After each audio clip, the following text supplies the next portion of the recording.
Hi, Shabbat Shalom. Like all of you, my heart is pretty heavy this Shabbat.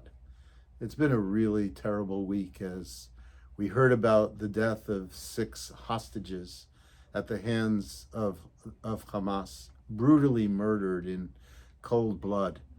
And we grieve with all the families. We grieve with the nation of Israel. We grieve with all the Jewish people. And of course, we know there was a special connection with Hirsch Goldberg, Poland's family, as they belonged to our movement and were conservative Jews, had made Aliyah. But it's not just Hirsch, it's all of them. And we're so concerned about the hostages who remain in captivity. We've joined with communities throughout the world, and certainly in Israel, with a slogan hoping that it would lead to a reality, and that was bring them home. And everybody agreed that we had to bring them home. But now we've reached a point where the community has become a bit divided. What does it mean to bring them home in relation to a war effort? There are those who say that they won't compromise the war effort at all, even a ceasefire to bring them home. And there are others that say, including some of the top military people presently, as well as military people from the past, including security experts from Israel, both presently and the past, who say that we can have a ceasefire, bring them home, without losing much in our effort in the struggle against Hamas.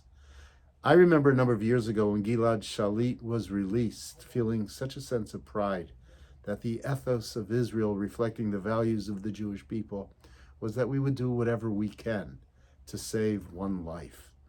Saving a soul, saving a life is as if, the rabbis taught us, we save the entire world. And then there are those who politicize that and say, yeah, but look what happened. We returned 1,000 prisoners, many of whom were terrorists. Sinwar himself went back, and they then were the leaders of this latest round. Others say that there would have been other terrorists, and there continue to grow terrorists. In the meanwhile, somebody was saved. I want and I pray that we will be able to bring them home, that the hostages who remain front and center in our consciousness, in our sense of what's right. This Shabbat, we're reading Parshat Shoftim. Parshat Shoftim has a lot to do with the values that we hold in relation to jurisprudence and in relation to war itself. One of the aspects in this Parsha has to do with creating a king, because the people wanted a leader who was like a king. And what is said to the people was that you can't have a king unless that king agrees not to take on too much power, not to have too much wealth, not to have too many horses, not to have too many wives. In other words, there has to be a limitation on the king's power.